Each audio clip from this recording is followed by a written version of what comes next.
In a shocking turn of events, housing prices are crashing upwards. That's right, even with 7% mortgage rates, historically low affordability, and home sales showing a slight increase, April saw a new record high in home prices. These unexpected events are forcing many people to ask themselves, will the market get any better in 2024? According to CoreLogic, home prices nationwide increased by 5.3% year-over-year in April 2024.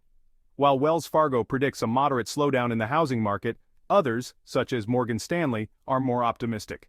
Morgan Stanley expects that prices, rents, and affordability will improve over the next year, suggesting that the market may have just reached its lowest point. With all this uncertainty and confusion in this video, let's discuss the current state of the housing market, explore potential significant shifts in 2024, and discuss strategies that we can all use to put ourselves in the best financial position possible, whether as a buyer, seller, renter, or just a finance nerd. To understand the current situation, we need to turn towards history and look at how real estate prices were affected during previous economic downturns. One of the first real estate crashes in American history began in 1929, right after the stock market crashed due to excessive speculation and leveraged investments. This marked the largest real estate crash in history, with property values falling by around 67%, taking nearly 30 years to recover to pre-crash levels. Over 60 years later, the 1990s presented further challenges for real estate. Until then, the market had benefited from new financing methods, inflation, and population growth. However, the savings and loan crisis led to higher interest rates, a reduction in new home constructions, and home prices remained flat until 1997. Now let's talk about the 2008 housing crash, which, based on my analytics, all my viewers are old enough to remember. To put it simply, this was caused by too many people speculating on the true value of real estate in the market, which was fueled by easy money and short-term adjustable rate mortgages that were really easy to get if you could just make the introductory payments. However, most of these mortgages had what's called a balloon payment built in, which meant that there was a big lump sum that was due a few years from when you originally took out the loan, and that, of course, led to a complete disaster. Home prices dropped by 30 to 62% in various locations. To keep the economy together, a bailout was put in place, and fast forward to 2023, property prices have reached new highs yet again. But perhaps the most interesting takeaway from all of this is that aside from the 1929 and 2008 downturns, real estate prices have generally proven to be extremely resilient. For example, in the 1940s post-World War II, there was a boom in housing prices and construction due to high demand. During the 1970s stagflation, while stocks declined, property values rose with inflation. During the 1980s recession, despite high inflation, real estate values increased by 4.5%. The 1990s saw some market downturns, but even the hardest-hit areas didn't experience more than a 10% drop. Even the dot-com bubble of 2001 had very little impact on housing, as falling stock prices were accompanied by decreasing interest rates that caused home sales to reach a brand new record high. However, today, the real estate market faces unique challenges that will undoubtedly influence its trajectory. Let's start with Wells Fargo's forecast of a housing market downturn similar to the 1980s recession, because it's probably not what you're expecting. This situation traces back to President Nixon disconnecting the US dollar from the gold standard, leading to uncontrolled inflation.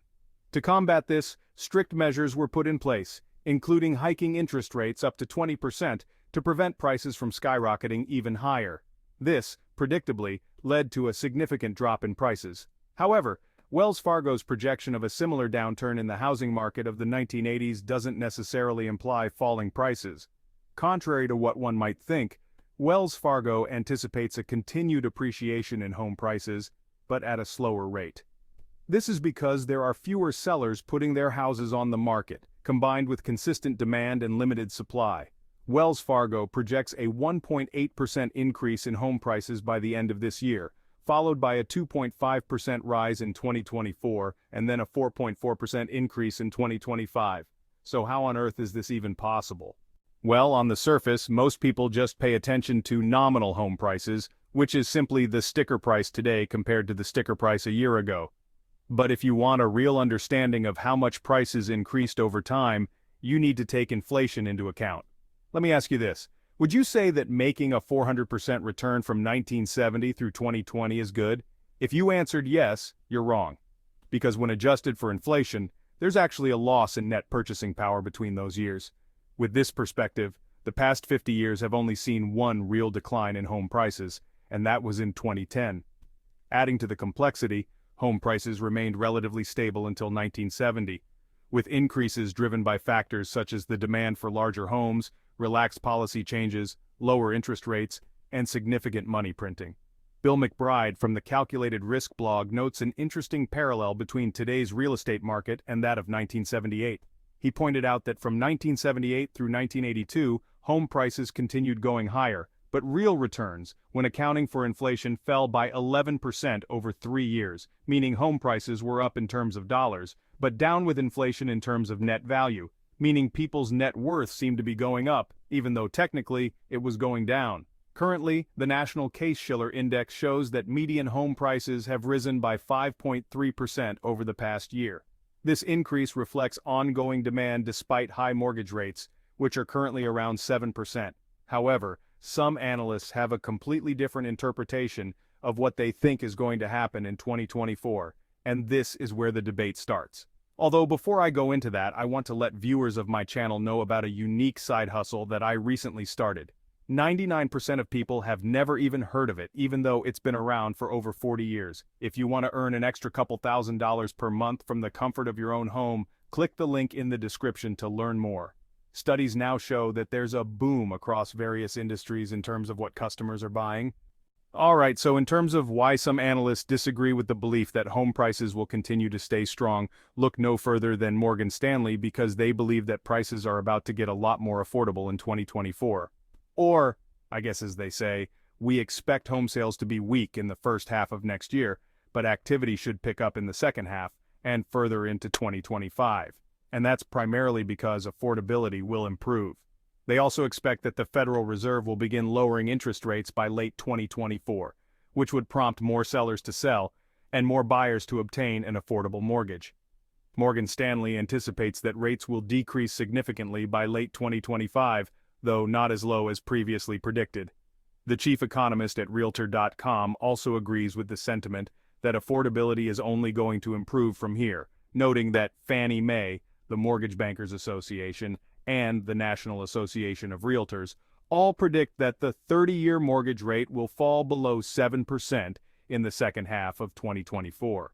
However, critics point out that these organizations failed to accurately predict the interest rate hikes in 2023 and the extent of the rise in home prices, making their guess as good as anyone's grandmother's guess.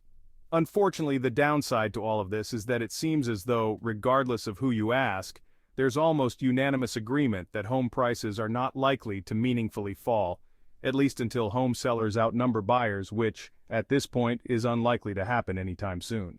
Currently, the market is in a state of equilibrium with low supply and demand, leading to stagnant prices. The chief economist at Realtor.com believes that there's little room for prices to increase further, as buyers have reached their affordability limits. So then, why does Redfin believe that the housing market has bottomed out? Well, to answer that, keep in mind that 2023 has been a fairly bad year for the real estate market. Like, we all know that prices didn't crash into oblivion, but inventory is at a historic all-time low, mortgage rates hit a multi-decade high, and affordability is near the worst it's ever been. So, according to the CEO from Redfin, the only good thing about the U.S. housing market right now is that it can't get much worse from here. I sure hope I didn't jinx it. He says that the biggest differentiator in this market is that the homeowners who are selling are often required or forced to sell because of job changes, lifestyle changes, divorce, or marriage, unlike 2008, where sellers faced foreclosure risk and a race to the bottom. This dynamic indicates limited potential for a significant drop in home prices, as these sellers are generally able to meet their mortgage payments and can afford to wait for their desired price.